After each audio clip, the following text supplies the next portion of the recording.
Olá, eu sou o professor Másio Miguel e hoje vamos falar sobre o Nordeste açucareiro. E para começarmos, temos aqui que responder 3 perguntas. A primeira, como vocês estão vendo, é relacionado a por que o açúcar foi escolhido para ser plantado na colônia portuguesa. A segunda pergunta que vamos responder seria como se produz açúcar e a terceira, quais as características da sociedade açucareira? Pois então, vamos começar? Pessoal, a nossa primeira pergunta, por que o açúcar foi escolhido para ser plantado na colônia portuguesa, podemos relacionar ao clima tropical. Sabemos que o clima quente e úmido do litoral e da zona da mata foi importantíssimo para a adaptação da cana-de-açúcar. Um segundo fator seria o solo favorável, o famoso massapê, encontrado nas várzeas dos rios Capibaribe e Beberibe, e o solo de barro vermelho, encontrado mais para o interior, eram excelentes para o desenvolvimento da cana. Um terceiro ponto que podemos pontuar seria conheciam as técnicas de produção de açúcar. Nós sabemos que os portugueses já plantavam cana-de-açúcar desde o século XIII, porém foi só na segunda metade do século XIV, com o infante Dom Henrique, o navegador, que a atividade açucareira ganhou amplitude, deixando de ser uma produção limitada e isolada. Nessa época, foram instalados alguns engenhos na Ilha da Madeira, no norte do continente africano, seguido de melhorias das técnicas de cultivo e grande utilização de mão de obra escrava, dada a conquista de diversas regiões da costa africana, onde os negros eram capturados. Assim, as lavouras de cana espalharam-se pelos arquipélagos atlânticos, ganhando importâncias em várias ilhas, destacando-se, além da Ilha da Madeira, os Açores, São Tomé e Cabo Verde. Outro ponto que é fundamental seria falar sobre o comércio lucrativo.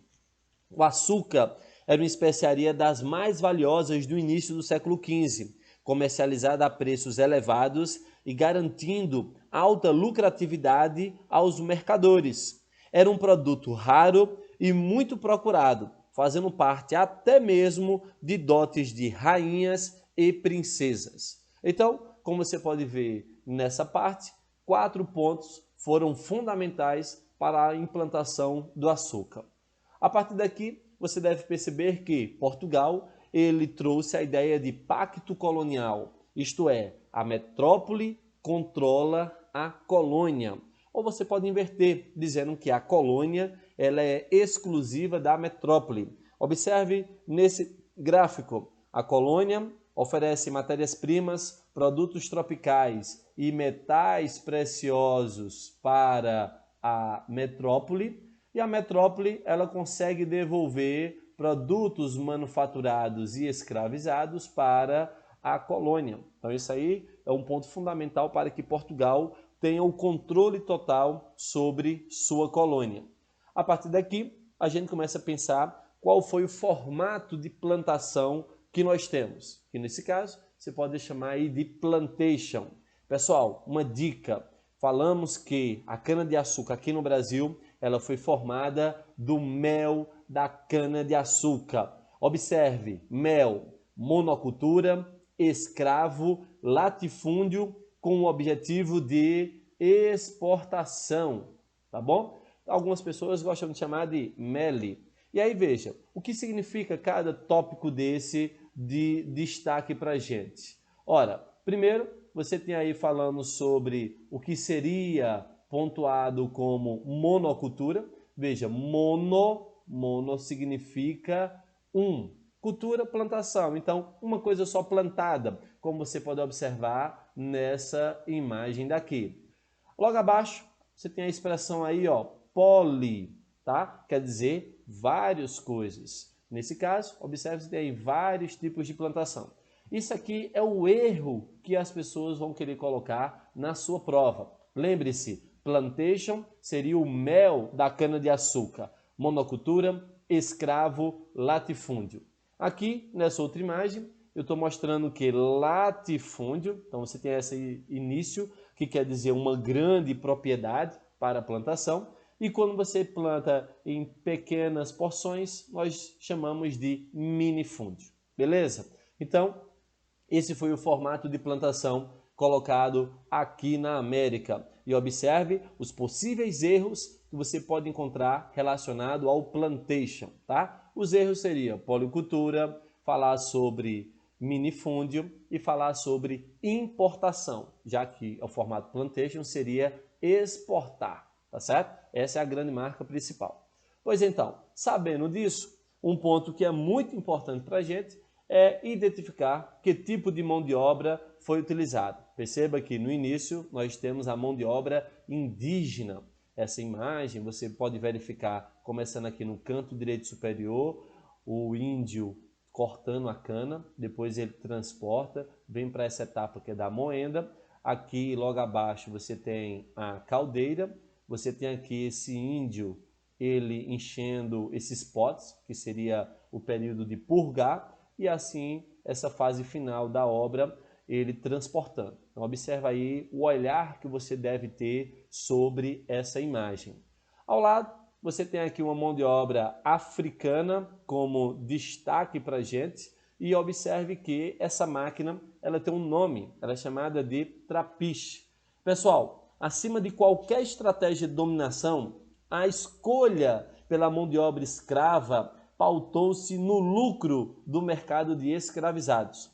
À medida que milhões desembarcavam nos portos de Recife, Rio de Janeiro, Salvador, os traficantes enriqueciam. Em determinados períodos, a venda de escravizados chegou a render mais que a venda de açúcar. Então, esse é um ponto muito importante.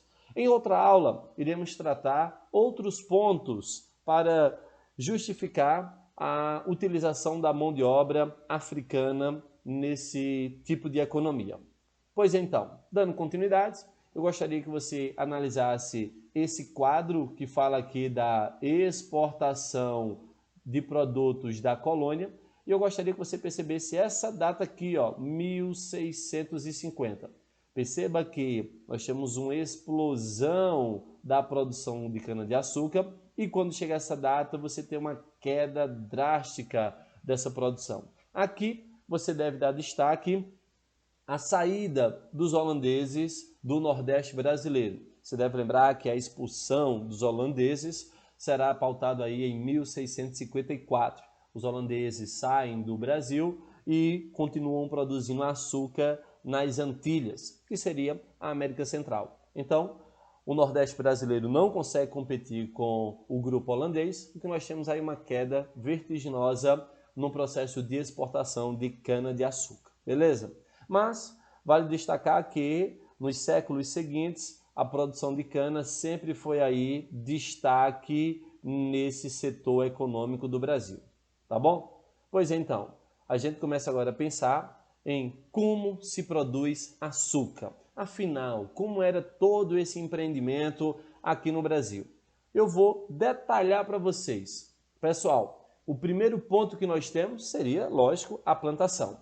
No primeiro plantio, olha aqui, ó, primeiro plantio, a cana-de-açúcar levava de 15 a 18 meses para amadurecer. Depois, nos 3 anos seguintes, olha aqui outra informaçãozinha, havia nova colheita a cada 9 meses, sem necessidade de replantio. Além de ter sua própria plantação, os senhores de engenhos costumavam comprar cana de alguns lavradores donos de terras. Então, ó, observe esse tópico aqui também, tá? Você tem os famosos engenhos, que são os maiores e tudo mais, que, claro, quando a gente joga para Pernambuco, nós temos as várzeas do rio Beberibe e Capibaribe, que vão surgir diversos canaviais. Jerônimo de Albuquerque construiu, na margem direita do Beberibe, o primeiro grande engenho da capitania, que recebeu o nome de São Salvador. Registre essa informação aí. Pois então, passada essa parte, nós chegamos aí à sua segunda fase, que seria a colheita, tá? Começava no final de julho e se estendia por meses. A cana cortada era separada e limpa. Depois era transportada em carros de boi para ser moída. Todo esse trabalho era feito por escravizados. Então, ó, observe que a mão de obra sempre foi escrava, tá? Pois então, a nossa terceira fase de produção de cana-de-açúcar, podemos falar que seria essa fase de sair da plantação e ir para o engenho. Então, observe que a primeira etapa é chamada de moenda, tá bom? Observa aí, ó, para obter o caldo de cana. Os tipos de moenda mais comuns do Brasil eram movidos por força animal, como bois e cavalos, e força de água. Os engenhos de tração animal também eram chamados de trapiche. Exigiam uma reposição frequente dos animais devido ao cansaço provocado pelo trabalho. Essa imagem que você está observando aqui, ela é justamente movida por animal. Beleza? Pois então, feito isso, a quarta etapa seria as moendas movidas pela força da água, eram as melhores, pois permitia o processamento de um volume muito maior de cana. Era necessário que o engenho fosse construído próximo a uma fonte de água que tivesse desnível. Esses engenhos eram conhecidos como engenhos reais, pelo fato de conseguirem produzir muito mais do que outros.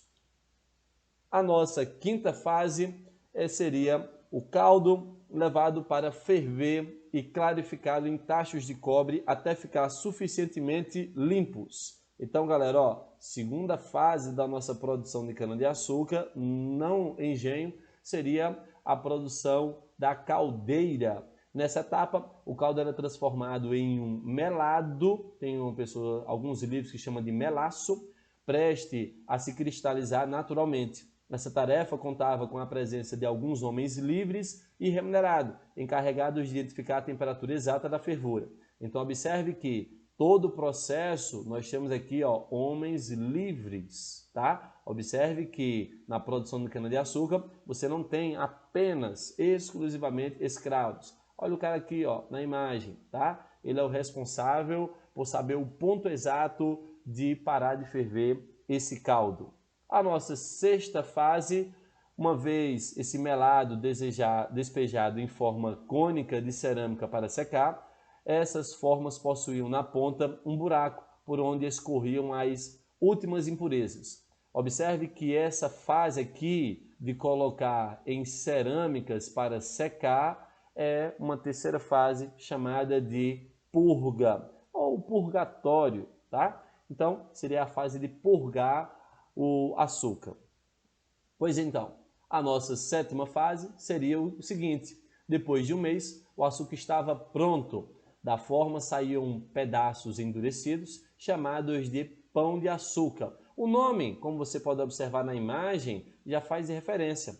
O açúcar branco passava por mais processos de refinação, por isso era mais caro. O açúcar marrom, que nós chamamos de mascavo, era vendido a preços mais baixos, pois era menos refinado, o que afetava a cor e o sabor. E chegamos à nossa última fase, que seria o pão de açúcar era quebrado em torrões ou colocado inteiro em caixotes vendados por dentro com folhas da bananeira e barro. Esses caixotes eram transportados em carros de boi até o porto para serem embarcados para a Europa. Pessoal, todo esse processo aí da cana-de-açúcar, ele era dado aqui, ó, por esse engenho, tá? Então vamos resumir algumas informações para que você possa memorizar melhor. No formato de casa de engenho, você tem aqui três processos. Perceba, aqui no canavial, tá bom? Saía daqui, ó, os carros de boi, você está observando aí na imagem, era transportado para essa moenda. Você pode ver aqui, ó, tô circulando de vermelho, o cara tirando da carroça e levando para a moenda, seria essa primeira fase. Uma vez conseguindo o caldo, leva para as caldeiras, para chegar a um ponto até ele ficar cremoso. Uma vez ele cremoso, era colocado em potes de barro e esperava ele secar, que era a fase de purga, tá bom? Esse seria então as fases da cana-de-açúcar no engenho. Outra coisa que a gente deve dar destaque seria pontuar aí o caso das senzalas, tá? Você está vendo aqui, ó, essa questão, que era ocupada por todos os escravos que trabalhavam nas plantações e na produção de açúcar. Outro ponto que eu vou dar destaque seria a casa grande, onde moravam o senhor de engenho e sua família.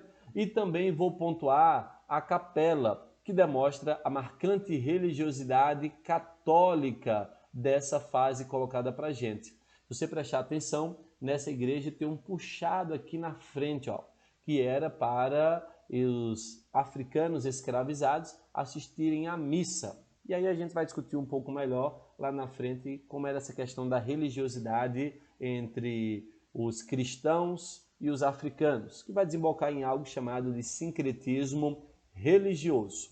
Então, perceba, o que no início era apenas casa de engenho, o nome foi transportado depois para a fazenda. E tudo isso foi chamado de engenho de açúcar. Pessoal, feito isso, a gente começa a observar como seria a sociedade do açúcar. No topo, você pode observar que está o senhor de engenho, que era o dono das terras, dos equipamentos, dos escravizados que ali trabalhavam. Ele se dedicava à administração de seus negócios e do cotidiano do engenho, ocupando a maior posição de poder e prestígio na América Portuguesa.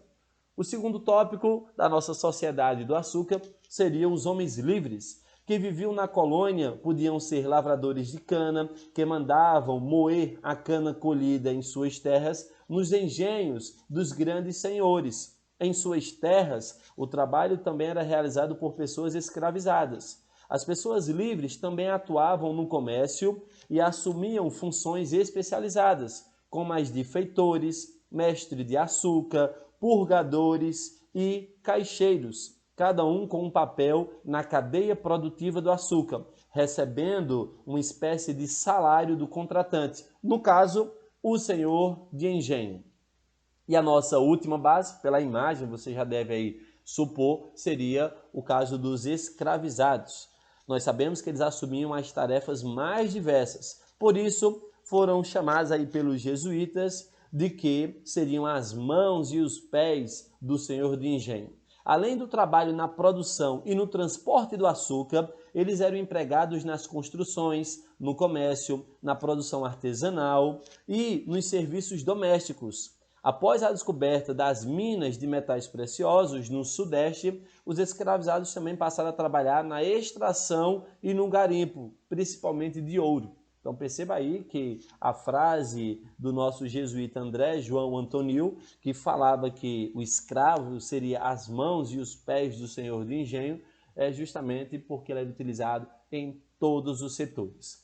Nesse caso, para que a gente possa aqui trazer um resumo para você, observa aí o seguinte, ó, quais seriam, no caso, as principais características do Brasil colonial. O primeiro tópico que eu vou dar destaque para vocês seria o modelo patriarcal. Perceba, a descendência era direta do pai, repassando aos seus herdeiros o seu nome e toda a sua importância na sociedade, também chamada de patrilinear.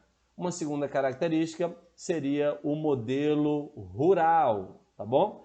A importância das famílias estava ligada diretamente à propriedade rural, principalmente as dos senhores de engenho.